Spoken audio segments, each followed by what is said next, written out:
Hello everyone, welcome to learner B. I am Shivani Chauhan. इस video में हम देखने वाले हैं वेरी इंपॉर्टेंट क्वेश्चंस। तो देखिए, जो pollution of air and water है, चैप्टर लास्ट है आपका 18 वाला, उसमें जो इंपॉर्टेंट क्वेश्चंस हैं वो हम देखेंगे। वेरी शॉर्ट और देखिए बेसिकली इसमें जो है ना, एक तो जो इंपॉर्टेंट क्वेश्चन बनता है वो ये है कि पोल्यूशन क्या होता है, वेरियस टाइप ऑफ पोल्यूशन कौन कौन से हैं, एयर, वाटर, सॉइल, है ना, और उसके क्या क्या नेगेटिव इफेक्ट्स हमारी लाइफ पर और हमारी अर्थ पर पड़ रहे हैं।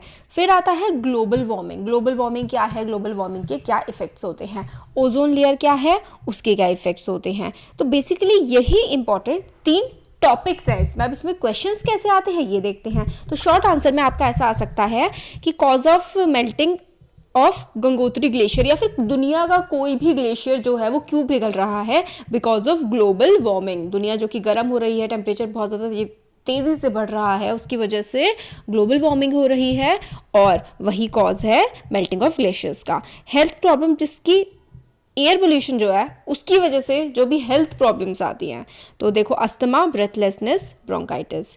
ग्लोबल वार्मिंग क्या है, increasing temperature in atmosphere, temperature का बढ़ना एटमॉस्फेयर में ग्लोबल वार्मिंग है।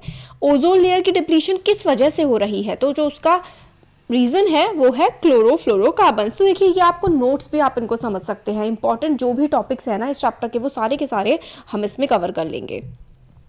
एसपीएम का full form solid particulate matter होता है। Role of activated charcoal in the purification of water. एक हाँ, इस चैप्टर में जो वाटर प्यूरिफिकेशन है ना, कि क्या क्या स्टेप्स होते हैं वाटर प्यूरिफिकेशन के, कैसे कैसे करते हैं, वो बहुत ज़्यादा इंपॉर्टेंट टॉपिक है। तो देखो, जो चारकोल होता है वो छोटे छोटे पार्टिकल्स को, सस्पेंडेड पार्टिकल्स को वाटर में से हटा देता है। ग्रीन हाउस गैसेस कौन कौन सी होती हैं, तो carbon dioxide, methane, water vapour, कोई सी भी एक लिख सकते हैं। ओजोन का फॉर्मूला होता है O3।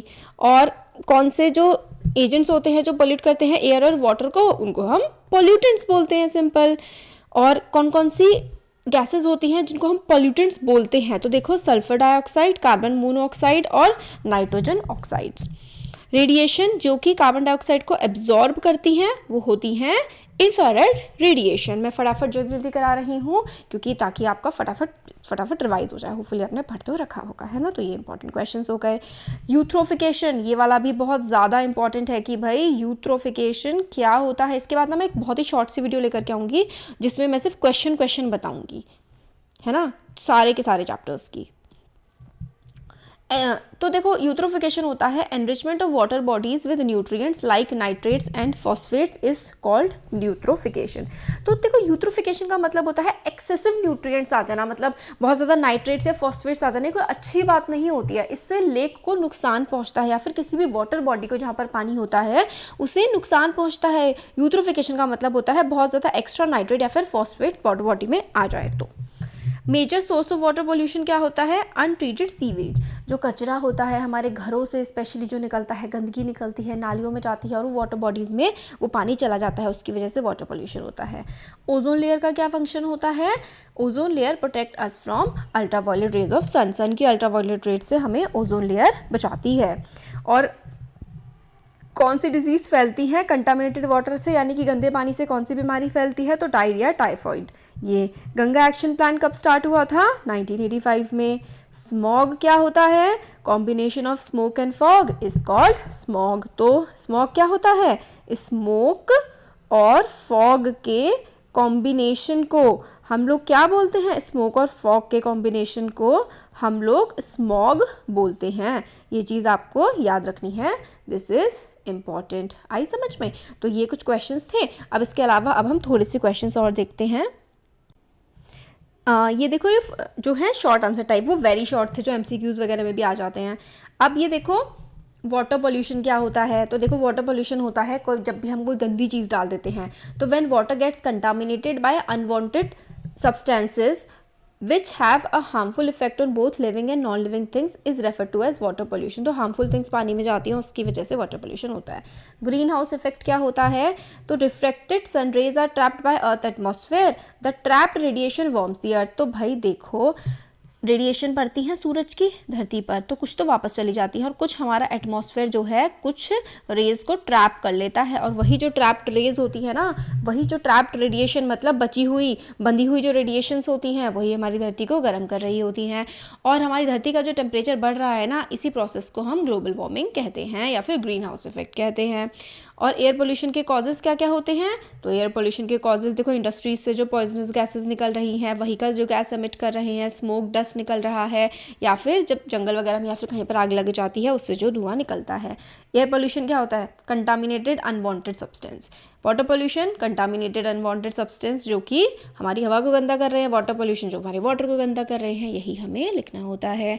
फैक्टर्स जिसकी वजह से एयर पोल्यूशन होता है, तो अनडिस्चार्ज्ड अनट्रीटेड सीवेज, मतलब अनवांटेड और हार्मफुल सब्सटेंस जब भी पानी में ऐड होते हैं उसी से वाटर पोल्यूशन होता है।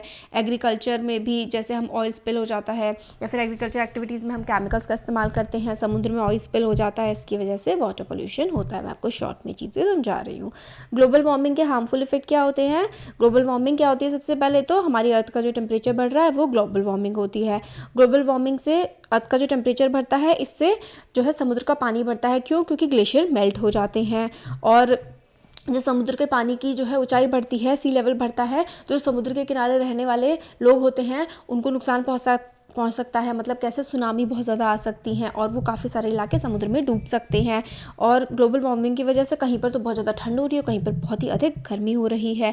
हमारे फ्लोरा फौना को भी नुकसान पहुंच रहा है। ऐसे पेड़ पौधों जीव जंतुओं को वो हो सकता है वो टेम्परेचर सहन ही ना कर पाएँ, वो बचे ही ना। और फैक्टर्स जिसकी वजह से decide quality of portable water. पहले तो पोर्टेबल वाटर क्या होता है? पोर्टेबल वाटर पानी, पीने योग्य पानी जो होता है वो पोर्टेबल वाटर होता है। तो पोर्टेबल वाटर क्या होता है? तो वही क्लियर होना चाहिए, tasteless, odourless and have no contaminants and right pH. It has no harmful minerals और their level is too low to affect human health. कोई भी हार्मफुल मिनरल्स नहीं होने चाहिए, और मतलब साफ़ पानी को हम पोर्टेबल वाटर कहते हैं। ग्लोबल वार्मिंग ये हम कई बार देख चुके हैं। कार्बन डाइऑक्साइड जो बढ़ रही है डे बाय डे, उसकी वजह से हमारी धरती बहुत ज़्यादा गर्म होती जा रही है। अब देखो इसके जो है लॉन्ग आंसर टाइप क्वेश्चन में कि भाई एसिड रेन क्या होती है और हमारी लाइफ को, लिविंग और नॉन लिविंग दोनों को ये कैसे इफेक्ट करती है। तो लिविंग को देखो, एसिड रेन क्या होती है? सबसे पहले तो एसिड रेन होती है जिसमें oxides of nitrogen and sulphur, ऐसी बारिश जिसमें नाइट्रोजन ऑक्साइड्स और सल्फर डाइऑक्साइड पाई जाती है। NOx और SOx, नॉक्स नाइट्रोजन की ऑक्साइड और सल्फर की ऑक्साइड पाई जाती हैं, वही एसिड रेन होती है। एसिड रेन में नाइट्रिक एसिड और सल्फ्यूरिक एसिड होता है। इसका पीएच जो है एसिडिक होता है 5.3 से 6 का। अब क्योंकि ये जो है वो कार्बोनिक एसिड के साथ रिएक्ट करता है, तो ये हमारे जो मॉन्यूमेंट्स होते हैं, जैसे कि ताजमहल पीला पड़ रहा है इसकी वजह से, और प्लांट की ग्रोथ पे असर पड़ता है, ह्यूमन पे भी बहुत इसका ख़राब असर पड़ता है। एक्वेटिक जो लाइफ होती है, यानी कि मछली जानवर जो पानी में रहते हैं, उन पे भी बहुत ख़राब असर पड़ता है। उनके अंडे कई बार हैच नहीं हो पाते, फूट जाते हैं। फॉरेस्ट पे इफेक्ट पड़ता है। ये हमारी मिट्टी को, पत्तियों को डैमेज करता है। हमारी जो ज़मीन की मिट्टी है उसको ये एसिडिक बना देता है। हमारी बिल्डिंग को नुकसान पहुँचाता है और हमारी हेल्थ को इफ़ेक्ट पड़ाता है, क्योंकि बहुत ज़्यादा मतलब अगर एसिडिक चीज़ें होंगी तो हमारी बॉडी के लिए वो अच्छा नहीं होगा। एक्सेसिव एसिड डिपोजिशन से बीमारियां हो सकती हैं, अस्थमा या फिर ब्रोंकाइटिस जैसी, और मतलब बहुत सारी, ये स्टील को ख़राब कर देता है। तो काफ़ी सारे ख़राब इफेक्ट होते हैं हमारे एक्वेटिक लाइफ पर, पानी में रहने वाले जीव जंतुओं पर, हमारे जंगलों पर, मिट्टी पर, बिल्डिंग्स पर, हमारी हेल्थ पर, है ना, बहुत ख़राब असर पड़ता है। किसका? एसिड रेन का। And this is very important, ये क्वेश्चन बहुत ज़्यादा इंपॉर्टेंट है, वेरी इंपॉर्टेंट, ये वाला हो गया। फिर इसके बाद देखो यूट्रोफिकेशन हम पढ़ चुके हैं कि भाई एक्सेसिव न्यूट्रिएंट्स अगर किसी वाटर बॉडी में आ जाते हैं उसको यूट्रोफिकेशन कहते हैं। और ये ऑर्गेनिक जो हमारी एक्वेटिक लाइफ है उसको कैसे इफ़ेक्ट पड़ते हैं कि भाई जो तालाब है वो एक तरह से गंदा हो जाएगा बहुत ज़्यादा, और उसमें जो जानवर हैं उनको सांस लेने में ऑक्सीजन की कमी हो जाती है यूट्रोफिकेशन की वजह से। उनके पास सनलाइट नहीं पहुंच पाती, अच्छी ऑक्सीजन नहीं पहुंच पाती है, तो वो मतलब मरने लगते हैं जीव जंतु। वाटर पॉल्यूशन हम पहले ही देख चुके हैं, उस पर शॉर्ट नोट आ सकता है। किस तरीके से वाटर पॉल्यूशन को रोका जाए इसको आप बता सकते हैं। इसमें ये सारे के सारे पॉइंट्स लिखे हुए हैं कि भाई पेस्टिसाइड्स और फर्टिलाइज़र का जो है एक्सेसिव इस्तेमाल ना करें, और हमारा जो है जो टॉयलेट का पानी है उसको हम लोग डायरेक्ट मतलब जो है ड्रेन्स के सहायता से नदियों में ना फेंकें, उसको हम लोग सफाई करें उसकी, और हम पेड़ पौधे लगाएं, और जो पेस्टिसाइड, फर्टिलाइज़र, इंसेक्टिसाइड हैं उनका कम से कम हम लोग इस्तेमाल करें, और जो है हम गंदगी जो है रिवर, लेक्स, ओशन वगैरह में ना फेंकें। इस तरीके से वाटर पोल्यूशन रोक सकते हैं। एयर पोल्यूशन कैसे रोक सकते हैं? तो भाई हम लोग को क्या करना चाहिए कि एनर्जी का इस्तेमाल सही से करना चाहिए। जब ज़रूरत ना हो तो भाई पंखे वंखे मत चलाओ, क्योंकि जो बिजली बनती है वो कोयले से बनती है, कोयले से पोल्यूशन होता है। जब हम बाहर कहीं जा रहे हैं तो कार पूल कर सकते हैं, यानी कि अगर भाई 4 लोग ऑफिस जा रहे हैं तो एक ही कार में चले जाएँ, 4 अलग अलग कार लेकर के वो ना जाएँ। पब्लिक ट्रांसपोर्ट का इस्तेमाल करें, पेट्रोल की जगह CNG का इस्तेमाल करें। तो इस तरीके से आप लोग जो है एयर पोल्यूशन को रोक सकते हैं। और ये वाला क्वेश्चन बहुत ज़्यादा इंपॉर्टेंट है। क्वेश्चन नंबर 6 जो है, various techniques used for purification of water. Water को साफ़ करने के लिए अलग अलग टेक्निक्स का जो इस्तेमाल है वो क्या है? तो देखो, वाटर को प्योर करने के लिए हमें क्या करना होता है, उसको हमें जो डिसीज़ कैरिंग माइक्रो ऑर्गेनिज्म होते हैं ना उसको मारना होता है। तो बॉईल कर सकते हैं, फिर पानी को फ़िल्टर कर सकते हैं, क्लोरिनेशन कर सकते हैं पानी का।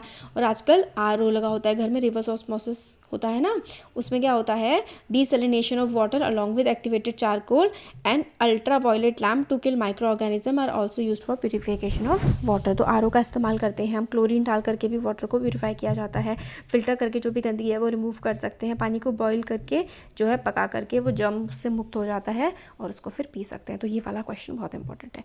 तो हमने सारे के सारे क्वेश्चंस देखे और उसके आंसर्स भी देखे। होपफुली वीडियो पसंद आया होगा। अच्छा लगा है तो लाइक करें, चैनल को सब्सक्राइब और शेयर करें। Thank you.